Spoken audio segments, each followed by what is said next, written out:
Bismillahirrahmanirrahim. Assalamu alaikum and welcome to Diplomatic Enclave. I'm your host, Umar Khalid. But as you know, the format of our show is talking to heads of organizations, ambassadors.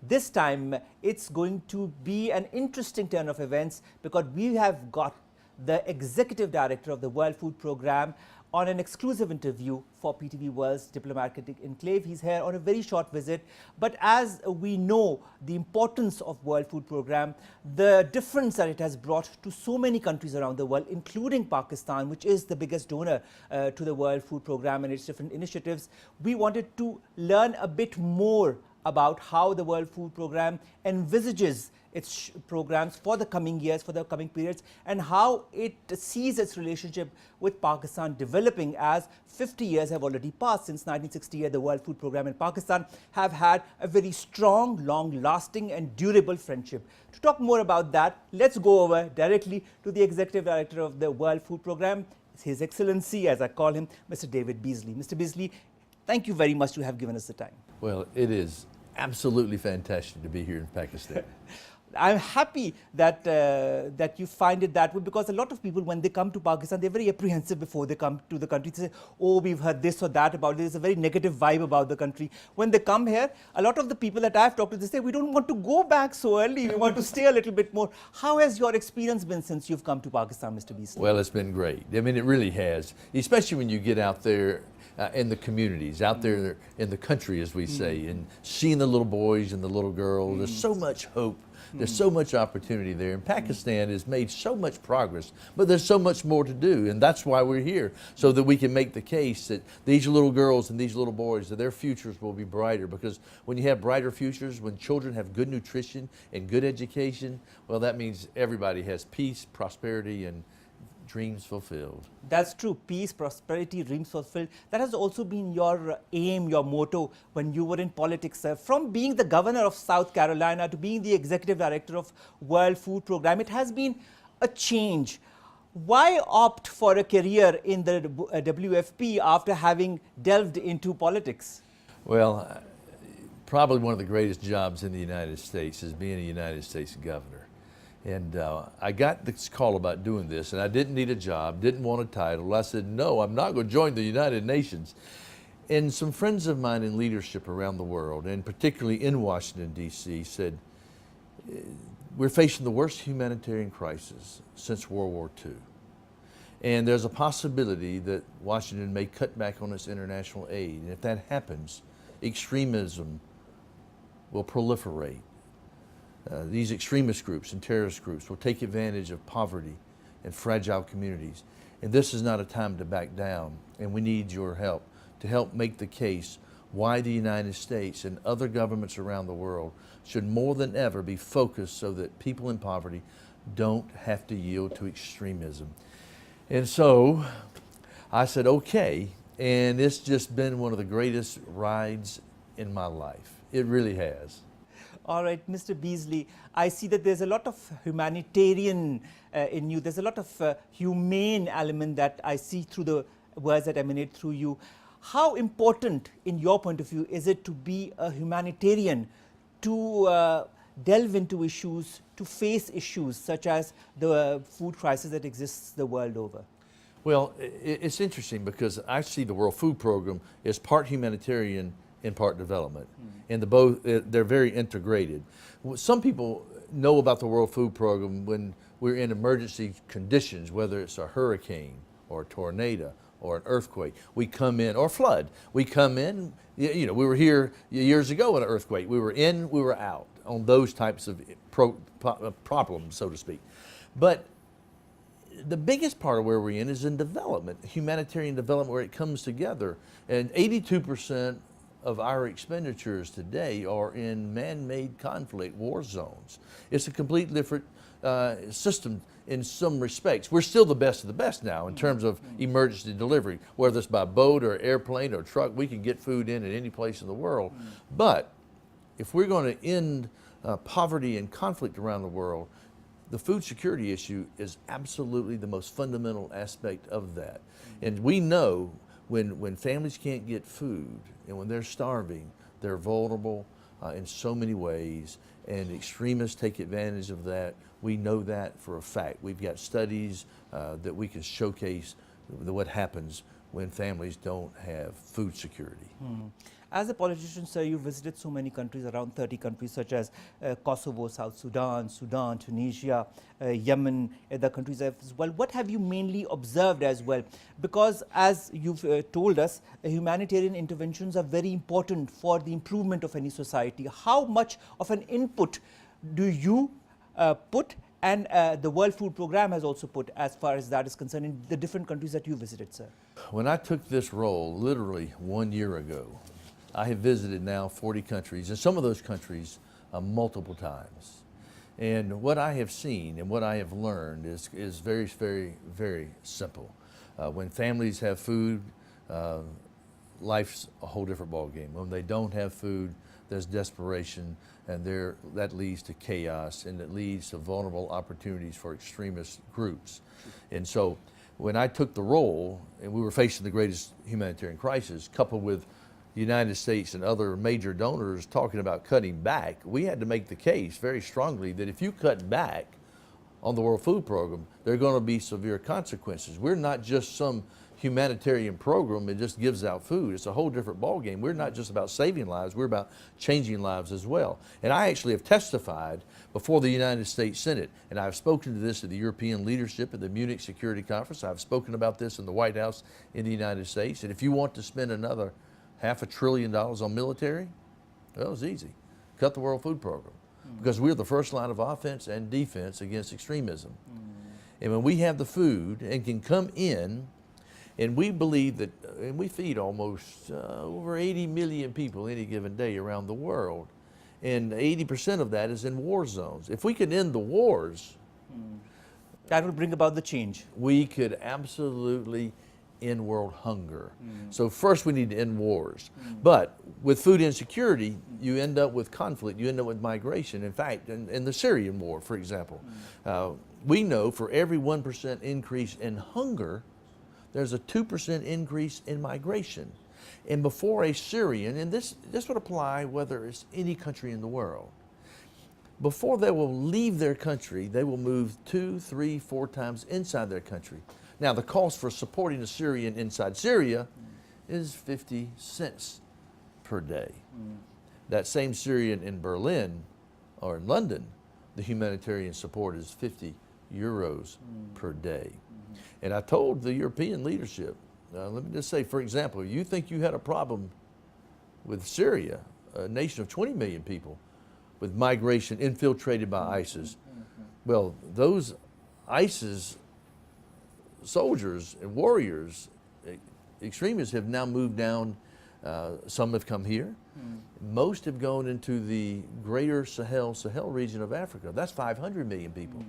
And their desire is to infiltrate, destabilize, so there'll be mass migration into Europe so they can destabilize the global economy.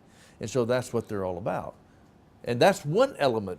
If we come in, as we've done in other places in the world, and what we're doing here in Pakistan, for example, in the Fatah region, where there's been tremendous displacement. And you ought to hear the stories. We were there and listening to the stories, magnificent. Listening to the mothers and the fathers talking about, we now have hope, and our children, they have hope. That's what the World Food Program is all about, when we partner with the governments and the local community to build resilience and hope. Resilience and hope is very important, Mr. Beasley, especially our youth, our children that are the future, that are the harbingers of any society, will bring forward any nation in the future generations and the coming decades. Now, you have a love for children as well. You went to Fatah and you were just telling me about the children as well. Children, when it comes to them, are also very important to be nourished properly from the time that the woman gets pregnant with the child to the first 1,000 days. Afterwards, it's very important for that woman to be nourished and for the child to be well nourished as well, so that the child becomes a stronger person. And you've also advocated the use of meals in schools as well. How much of your input is going to go further in the coming weeks and years as far as your global initiative is concerned for strengthening the children of the world? School meals is so important. We're the world's largest provider of school meals in nations all over the world. And you accomplish so much with school meals. I mean, we know when children do not get the nutrition that they should, it has a major economic impact. In fact, the World Bank studies, along with what we have seen, you're talking about 10 to 15% impact on a GDP on an annualized basis. So, for example, like in Pakistan, the lack of proper nutrition is an $8 billion economic loss per year. So, and that doesn't even get into all the other issues, but when children come to schools, and little boys and little girls come to school and get the right nutrition, they get the much better mental development, physical development. They're less prone to diseases and problems, and they become much more educated. And you can have children from this tribe and children from that tribe coming together, breaking bread together. It builds reconciliation and friendships. It does so many things. And of course, when they get more years of education, well, we know what that means. It's just a win-win. And so today, like in Fata region where we were, it was just fantastic. Talking to the mothers and talking to the little girls and the little boys. And I talked to this one dad, and he was a common laborer before the conflict. And I asked him, I said, well, how much did you make? Well, I made about 4,000 rupees per month. And then I said, well, how long were you going? He said, I was going, I don't remember, 7 to 9 years. And I said, well, what did you come back to? He said, there was nothing. He said, it was devastation everywhere. And I saw some pictures of the before. I mean, before he came back. And the little canals for irrigation were just gone. The feeder roads, everything was gone. There was no hope. And so the World Food Program, working with the government, now, I said, how much are you making now? He says, well, now I'm making 5 times that. 5 times that. That's impressive. Oh, it was amazing. And his face lit up. And he showed me this little nursery. The land that was just desolate before, and it was so green with opportunities. He's selling now to the local community. They're growing their own food because they cleaned out and reconstructed and built over, I think, 3,000 kilometers of canals, over 2,400 kilometers of feeder roads. And so we met with the leaders, the elders, and I did just now, but they've been meeting with our team for the past several years, talking about, well, what do they need? First thing they wanted to make sure the canals, because the canals bring them water, but the water, they can grow their own crops to feed their own families. Now that that's stabilized, which is fantastic, they wanted feeder roads, so that the roads, they can get the crops out to the market.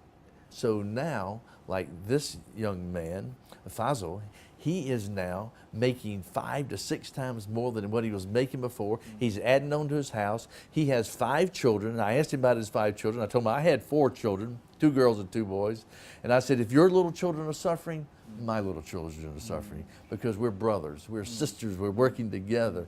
And it was just so exciting to see a community that was destitute, that was destroyed, and now you're seeing it being rebuilt from relief to recovery to economic prosperity. And guess what? When you have that, dreams are fulfilled, children don't move away, children don't join extremist groups, and you have a powerfully resilient, strong community.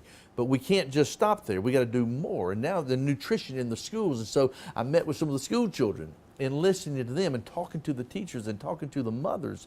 It's extraordinary when you pull it all together, and when children are getting the nutrition they need and they deserve, they grow, they are inspiring, they are encouraged.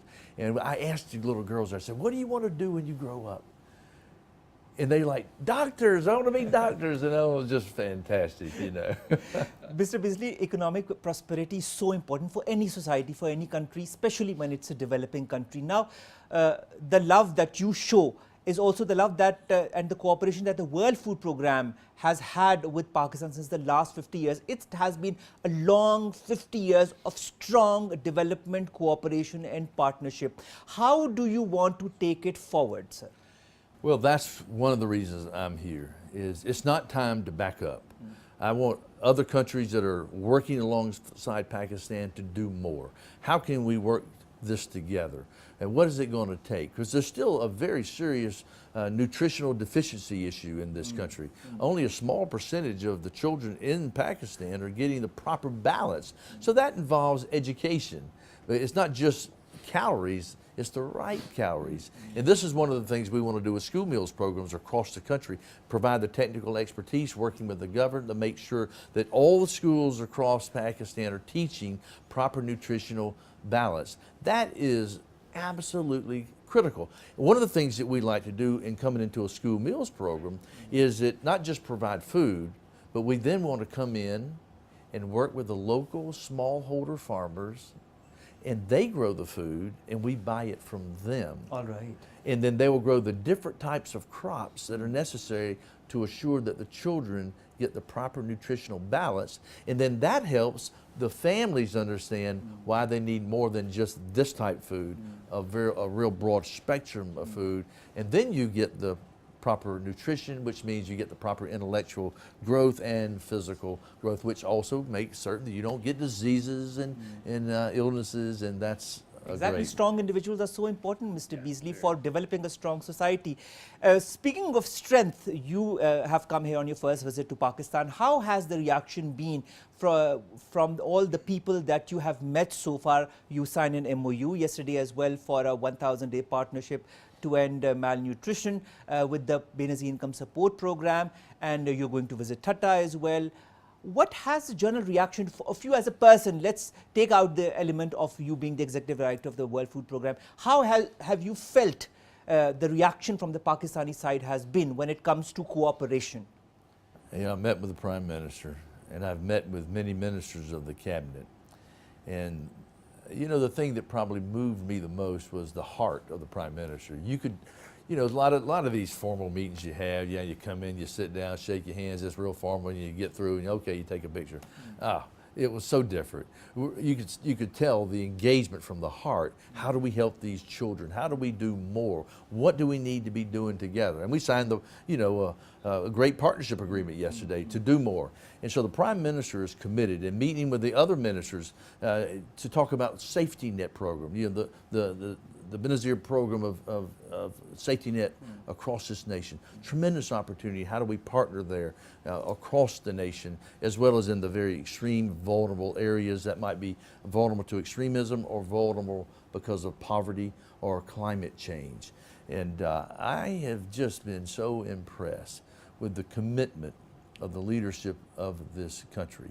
And when I see that commitment, coupled with what I see out there in those neighborhoods, like in Fatah, oh my goodness, you realize this country is ready for tremendous growth and opportunity. So we can't back down now. We've got to stay focused and fixated on hope.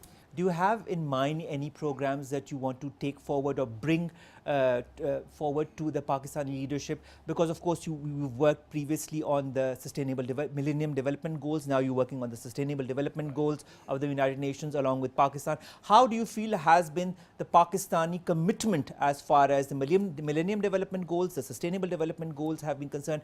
And what do you think can be improved upon as far as that is concerned? Well, you've got now a shifting from the federal to the provinces now. So we've got to work through that with the leadership, and whether we're dealing with nutrition or school meals or food for asset programs across the country. And so while we're working at the federal level, we've also now got to take the best practices in these success stories and go down to the provinces and work with the leadership there so there's implementation.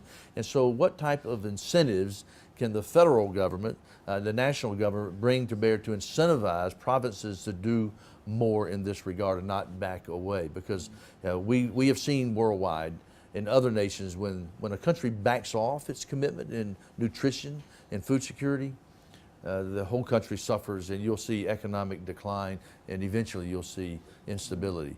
And so I'm confident that the commitment is here. But I want to make sure that other nations that have been working alongside with Pakistan don't back down as well. Because one of the things that are very disconcerting and is heartbreaking in the last few years, just for example, 3 years ago, the number of severe hungry people, not just a hunger rate, severely hungry, meaning they don't know where their next meal is. They're literally marching to the brink of starvation. It was 80 million people in the world on the brink of starvation. Today, 3 years later, it's now 124 million. So for the first time in a long time, we're going in the wrong direction worldwide. Just for example, Afghanistan, a neighbor country here, their severe food insecurity has gone from 5 million to 8 million in just 2 years. The number of food insecure people has gone from 9 million to 13 million in just 2 years. And that has serious implications on destabilization and insecurity that extremists want to come in and take advantage of. And that's what we don't want to happen in the Fatah region or any other region in Pakistan. And this is why we must be so resolved to work together to make certain that we can make progress, because I just believe Pakistan, really, the heart, the commitment is there, the technology, the expertise, and we want to partner in such a way that I'd like to have an exit strategy. I'd like for the World Food Program to be out of here one day completely, and I believe with the commitment we can be. All right, inshallah, let's hope that comes one day. But we sure do hope that the cooperation between the World Program and Pakistan continues. Speaking of the programs that you're very passionate about as far as your organization is concerned, there's a Food for Asset program. Tell us a little bit about that. Oh, the Food for Asset program is just one of the greatest programs. We believe that every single food beneficiary that's an able-bodied adult ought to be in a community improvement program, whether it's a development dollar or a humanitarian dollar. Now, if you have an earthquake or a tsunami or something, then you're in, you're out. That's different. But when it comes to just general food and our distribution, and whatever modality or program we're using, we believe that, and I've not spoken to a single beneficiary yet that did not want to be in a Food for Asset program. For example, in the Fatah region, where men and women are working together, and the men have reclaimed canals and roads, and out of 80 million people that we are feeding around the world on any given day, 10 million as of right now are in a Food for Asset program. We want it to be almost all of them. And we're literally talking about dozens of thousands of kilometers of roads being built, canals, irrigation, holding ponds, reforestation. I can just tell you, for example, in a region in Ethiopia where the beneficiaries reclaimed, if you took a satellite imagery years ago, it would look like some lunar landscape. There was no hope, there was no prosperity, there were no livelihoods. But today, because they were inspired, and we worked together with the government and with other UN agencies like FAO and EFAD, for example, and we re-landscaped using the beneficiaries, trenching for irrigation, and doing so many things, holding ponds. 1 million acres. In other words, 500,000 hectares of land were reclaimed. Now if you took satellite imagery, crops, goats, cattle, children are smiling, same thing we're seeing in Fatah. And this is a Food for Asset program because it's strengthening, and it's not just giving out food and it's just humanitarian support. It's actually creating sustainable development, and there's an exit strategy. We came in because people just don't want you to give them fish. They want you to teach them how to fish so they can be self-sufficient, resilient. That's the Food for Asset program. Self-sufficient and resilient are two very important words when it comes to somebody to stand on his own feet, and countries such as Pakistan is an example of how people since the last decades and years have slowly and steadily started to improve themselves, improve the society, thanks to the cooperation with organizations such as yours. Mr. Beasley, you yourself grew up on a farm. Pakistan is an agriculture-based country. How much do you feel that Pakistan should invest as far as agriculture is concerned, as far as farming is concerned? Do you feel new initiatives could be brought about in that field? Well, meeting with the leadership here, there's no question, as I was meeting with the Minister of Agriculture and meeting with all of his top team, their commitment is very important. But climate change is a very serious issue, and it's impacting worldwide, but it's also impacting here in Pakistan with the heat and drought. What does that mean? What type of programs can we develop working based on our experiences around the world, coupled with the experience and expertise here in Pakistan? Quite frankly, you've got some of some of the best leaders in the world in agriculture right here in Pakistan. And so there's a lot of opportunities, and we're looking forward to partnering, learning from one another. And I do believe there'll be tremendous success stories here, because 95% of the people in Pakistan in the farm, they're small farmers. In terms of the farming community, 95% are small farmers, not big, but small.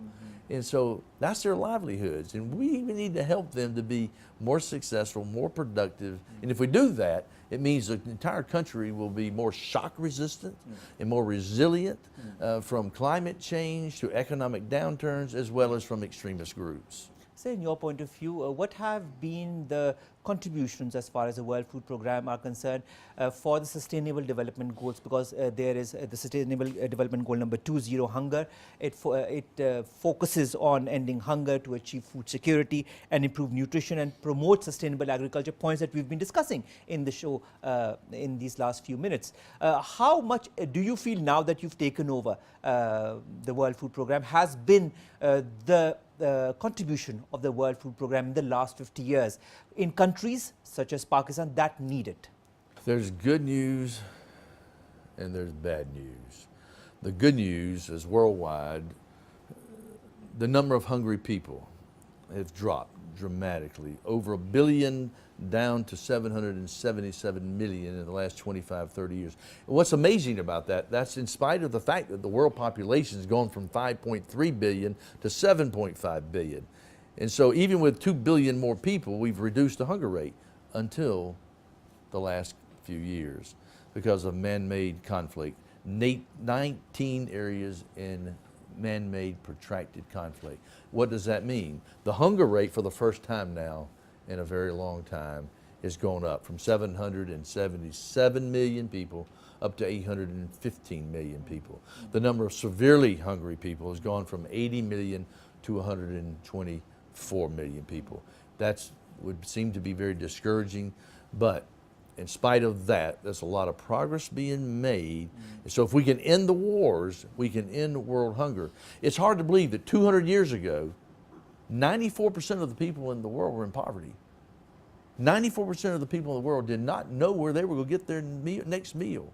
So a lot of progress has been made these past 200 years, and we don't need to turn the clock back now. With all the technology, all the innovation, and here's what's heartbreaking. It gets me so fired up. In the world today, there's $300 trillion of available wealth. There shouldn't be a single child in the world going to bed hungry. Not one. I was asked one time on a national television show in the United States by this reporter. At the end, we were off the record. He said, "Governor, you got the greatest job in the world." And I said, "I do, I really do." I said, "But I'm going to say something that you've never thought about." I said, "I don't go to bed thinking about the children we saved. I go to bed thinking about the children we didn't save because we didn't have enough money." And I said, when we don't have enough money, we have to choose which children eat and which children do not eat, or which children live or which children die. I said, how would you like that job? That's what I go to bed at night thinking about. And you see the look coming over his face, realizing this is so wrong when there's so much wealth in the world today, so much technology, so much development, so much connectivity, but yet there's so much brokenness and loneliness. We want to see food used as a weapon of peace, a weapon of reconciliation, a weapon of development, not a weapon of war and division. And so we got to win this battle. We got a lot of work to do. Definitely, inshallah, with the commitment that you have and with the passion that I see coming through you, I am sure that in the coming years you're going to take the World Food Programme in the very right direction. Speaking of Pakistan, you talked about nutrition. Pakistan also has one of the world's highest rates of child malnutrition, stunting, we've got wasting, we've got micronutrient deficiencies, overnutrition as well, another issue, and obesity, overweight, which is a serious problem, especially in the women that are of a reproductive age, because they feel that they should eat more and so they become overweight. How is the World Food Programme contributing to improve maternal and child nutrition in Pakistan? Because I know I've gone through many programs that you're doing. This is such an important issue, and it's hard to believe today, like in Pakistan, a stunting rate of 44%.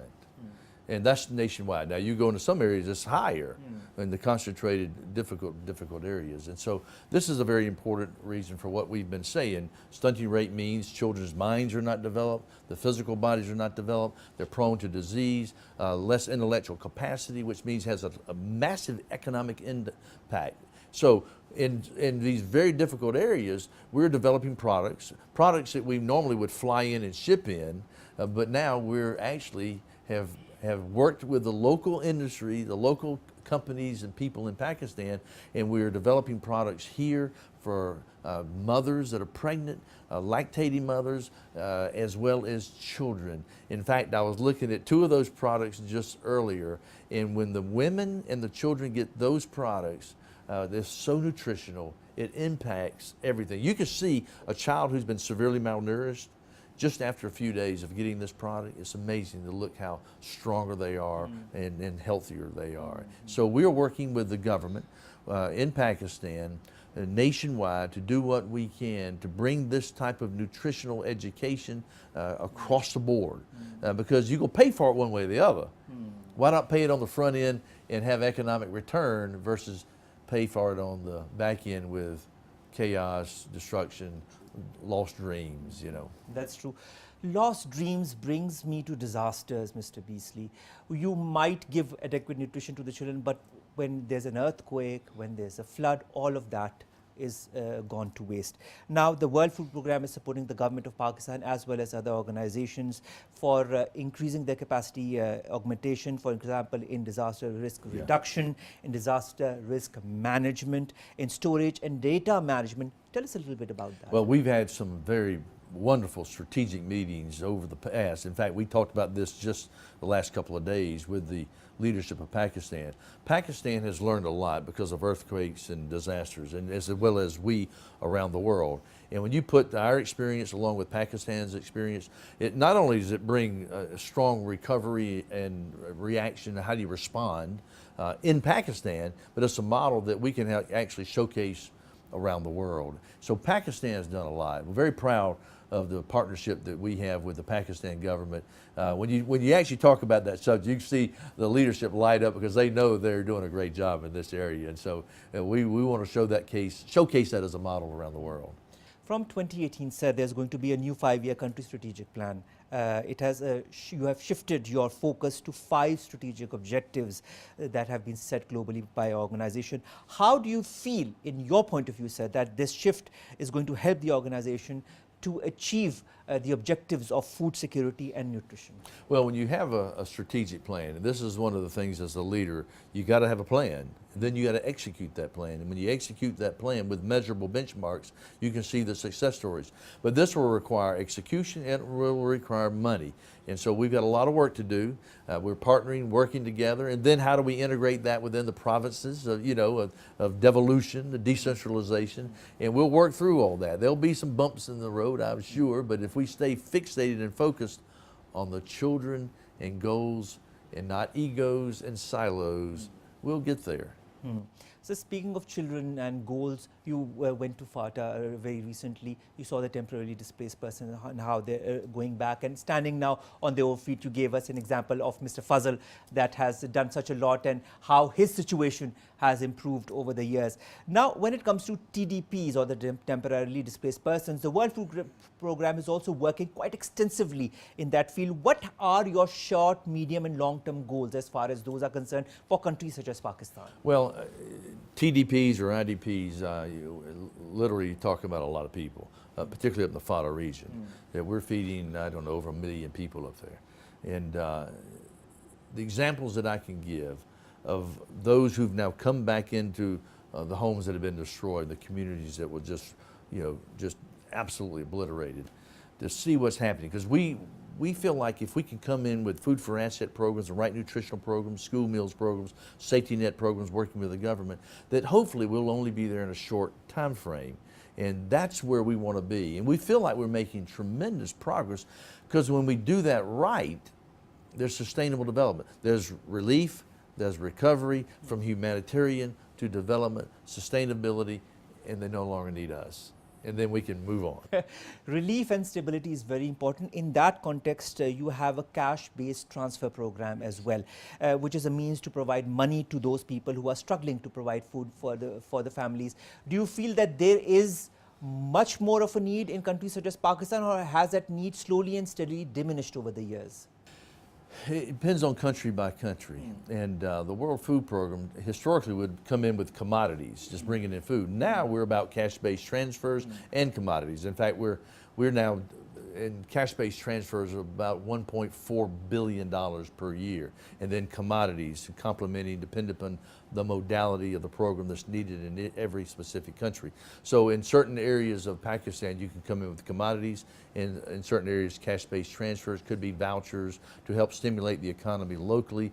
One of the things that we like to do with cash is help stimulate the local economy so that suppliers, store owners will begin to develop, and then the local smallholder farmers can sell to them, and then that can be used to provide food for schools and for poor people. And so it helps. It's called, I call it priming the pump, and then we can back out, That's so true. Well, zero hunger is one of your primary goals across the world, and that includes Pakistan as well. What are the challenges that you have seen during this visit to Pakistan that a country like Pakistan has to achieve the zero hunger in the country, and what are the compared to zero hunger in other countries? Do you feel that Pakistan has much more challenges lying ahead compared to a country, for example, like Afghanistan or Yemen, or do you feel quite optimistic about the change that has come in Pakistan? When I look around the world, and I've traveled to 40 countries just in the last 12 months, countries like South Sudan, Somalia, Nigeria, Mali, Niger, Yemen, Syria, Iraq.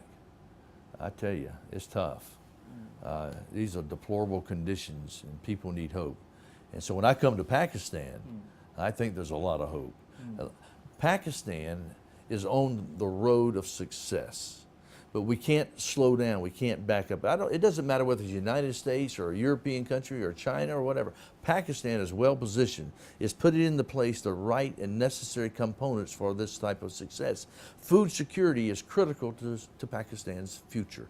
And as long as we stay committed to the fundamentals and education and good health care and infrastructure, and I believe the leadership's committed here. And when I talk to the families and the community leaders, they are too. And so we're there to partner. We're there to help every way we can. Our goal is to end world hunger by 2030. And as long as there's wars and conflicts, we'll never get there. But if we can end the wars and conflicts, we can truly end world hunger. And if we can provide a stabilized environment based on food security, we'll have less wars, less migration, and hopes and dreams are fulfilled. The World Food Program, we're about saving lives and changing lives. Saving lives and changing lives brings me to all the catastrophes the world has seen, the wars that the world is seeing in different areas and places. When you go to the politicians, when you go to the countries, talk to them about removing elements that bring about a negative impact in the society in countries such as that. I'm not just talking about Pakistan, I'm talking of other war-torn countries as well. What is the reaction? Is it generally positive? Is it generally optimistic?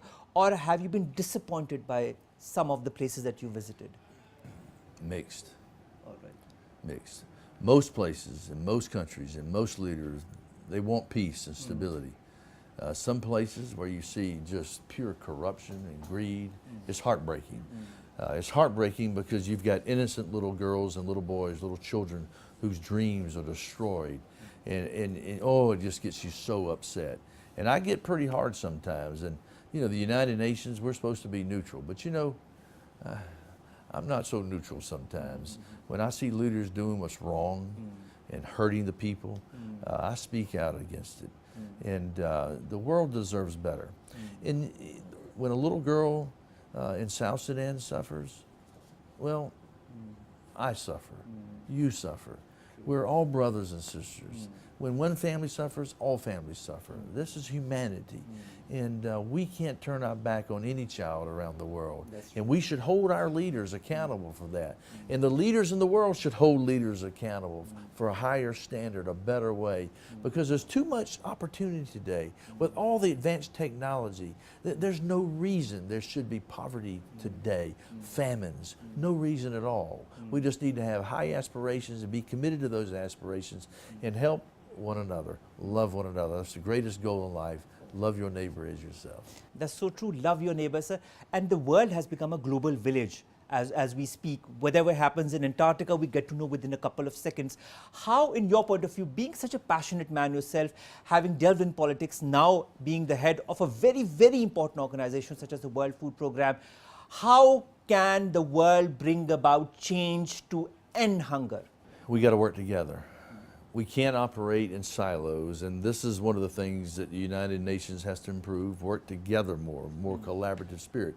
And other governments need to work together in a more collaborative spirit. We are the United Nations. With the technology, with all the expertise, with all the wealth that we have today, we should be able to end world hunger. We should be able to have peace on this earth today. But yet we're seeing so much global destabilization and conflict. But I'm hoping that Pakistan can be a leader in this regard, that Pakistan will show the world that you can come from conflict and you can in fact bring hope and opportunity to every single child in your nation. And this is what the World Food Program, this is what we want to be about. Dreams being fulfilled. We want to be about food being used as a weapon of peace, not a weapon of war, reconciliation and hope. And that's the World Food Program. All right, that is such lovely words emanating from you, sir. So, should I presume that you're going to leave Pakistan a very happy man? I'm going to leave Pakistan a happy man, and I ate so much while I was here. The food was fantastic. The mango, I was talking to your Minister of Agriculture. Oh my goodness, he makes the best mangoes I've ever make grows. Yes. Oh my goodness. And everybody wants to feed you around here. I got to get out of here before I gain 50 pounds. I'm going to be overly malnourished. I hope, Mr. Beasley, that we'll see you pretty soon again, and this time with your family, so that they can also see the color and the love and the friendship and the good vibes that the Pakistani people emanate, and the change that organizations and cooperations such as with companies, organizations such as yours in Pakistan has brought about to a country like Pakistan. Pakistan, with the help of the World Food Program, other countries, the United Nations, is moving in the right direction, and we have people like you to thank for it. Thank you so very much, Mr. David Beasley, to have given us the time. I'll end this show, ladies and gentlemen, with a little quote from Mr. Beasley himself. He recently said, when of course he got the post of the executive director, he said, "I look forward to being on their team, working with and expanding the public and private partnerships that can help the World Food Program to be even more effective in getting food and assistance to those who so desperately need it. The world faces far too many hunger crises today, and we must redouble our efforts to build upon the great work of the World Food Program that has been done by my predecessors." Sir, I think you came with that resolve to the World Food Program, and I think when you're going to stay and the time that you're going to stay here, you're going to make this organization one of the best of the United Nations. Thank you very much, sir. Well, thank you. And as I tell all those wonderful people that work within the World Food Program, I said, I'm not your leader. I'm your cheerleader.